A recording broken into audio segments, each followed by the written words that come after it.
अस्सलाम वालेकुम। मैं ईआरडी एक्सप्लेन करने जा रही हूँ हॉस्पिटल मैनेजमेंट पे। इसमें ग्रोफुल सिंबल्स यूज़ किए गए हैं रिलेशनशिप को डिस्क्राइब करने के लिए। ERD basically entity relationship diagram है।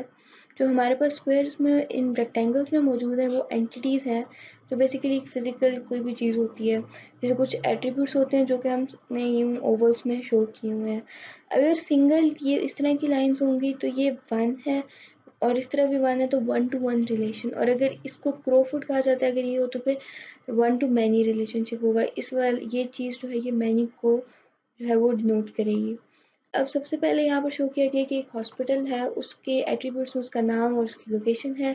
उसको एक हेड और मैनेजर, हेड या फिर मैनेजर जो है उसको हेड कर रहा है, उसका भी नाम और उसकी आईडी जो है वो उसके एट्रीब्यूट्स हैं।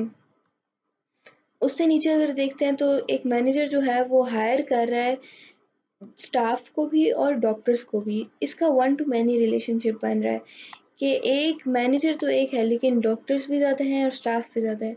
अगर इसको हम यहाँ से उल्टा पढ़ने की कोशिश करें तो स्टाफ ज़्यादा है और मैनेजर एक है। ज़्यादा स्टाफ एक मैनेजर के ज़रिए जो है वो हायर किया गया, और ज़्यादा डॉक्टर्स को है वो भी एक ही मैनेजर जो है वो सारा कुछ मैनेज कर रहा है।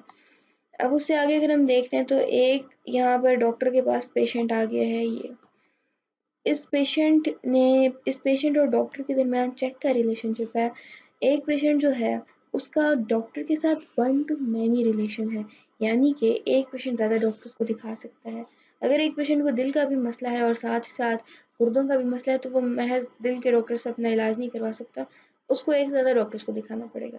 तो इसलिए ये 1 टू मैनी रिलेशनशिप है। और यहाँ से अगर रीड करें तो मैनी टू 1 भी बन सकता है कि ज़्यादा डॉक्टर्स जो हैं वो एक वक्त में एक पेशेंट को चेक कर रहे हो सकते हैं। अब यहाँ से जो है पेशेंट जो है वो हमारा एक सैंपल देता है हमारे हॉस्पिटल की लैब को। हमारे हॉस्पिटल में एक ही लैब मौजूद है, इसलिए जो है 1 टू 1 रिलेशन है। अगर ज़्यादा लैब्स होती यानी मुख्तलिफ टेस्ट के लिए मुख्तलिफ लैब बनाई गई होती तो हम इसको 1 टू मैनी रिलेशन बनाते हैं, लेकिन हमारे हॉस्पिटल में ऐसी सहूलत नहीं है, ठीक है, कि हमने एक ही लैब बनाई है तो हम 1 टू 1 रिलेशन बना रहे हैं। पेशेंट और लैब के दरमियान सैंपल का रिलेशन है। एक पेशेंट जो है वो अपना सैंपल एक लैब को प्रोवाइड करेगा, इसका लैब नंबर जो होगा स्पेशलिटी होगी इसकी, और जो है ये प्रोवाइड करेगा रिपोर्ट्स। एक लैब जो है वो बहुत सारी रिपोर्ट्स प्रोवाइड कर सकती है मुख्तलिफ मसाइल से रिलेटेड।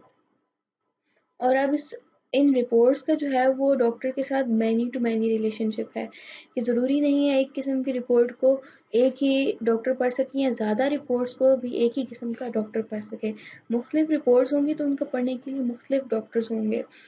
एक डॉक्टर ने जिसमें स्पेशलाइज़ किया होगा वो उसकी रिपोर्ट ही अच्छे से पढ़ सकेगा। तो मुख्तलिफ रिपोर्ट्स को पढ़ने के लिए मुख्तलिफ डॉक्टर्स होंगे, तो मैनी टू मैनी रिलेशनशिप आ जाएगा। इसके एट्रीब्यूट्स में भी इसकी स्पेशलिटी जो है वो इसका रिपोर्ट्स का कोड होगा एक, जो कि फिर बाद में उसका यूज़ देखेंगे।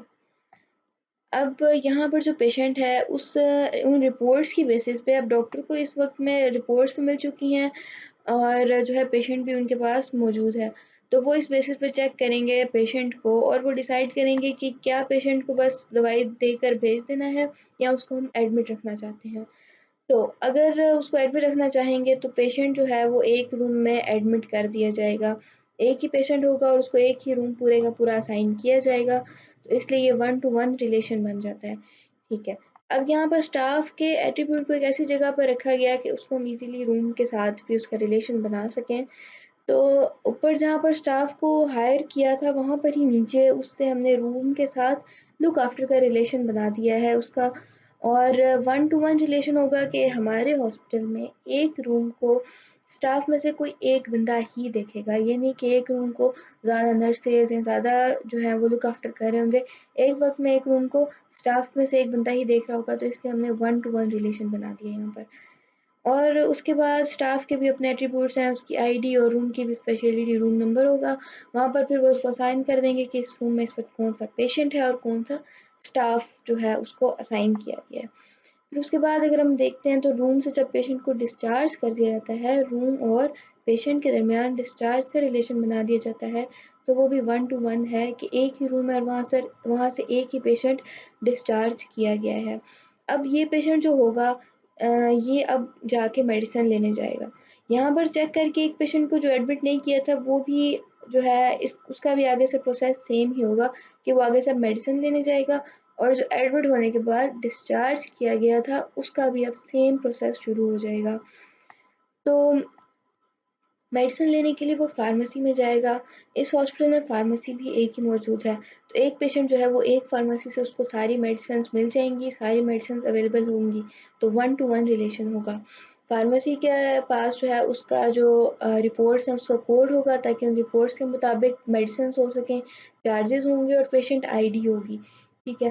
तो उसके मुताबिक जो है वो मेडिसिन यहाँ से लेगा, और जो बिलिंग का प्रोसेस होगा वो कैशियर करेगा। कैशियर का नाम होगा, उसकी सैलरी होगी, उसका आईडी होगा। तो कैशियर जो है वो एक फार्मेसी को ज़्यादा कैशियर देख रहे हो सकते हैं। तो इसलिए ये मैनी टू वन यहाँ से रीड करें कि ज़्यादा कैशियर होंगे एक फार्मेसी के लिए, और एक फार्मेसी में ज़्यादा कैशियर जो है वो मौजूद होंगे बिलिंग के प्रोसेस के लिए। तो यहाँ पर हमारे इसकी ईआरडी मुकम्मल हो जाती है।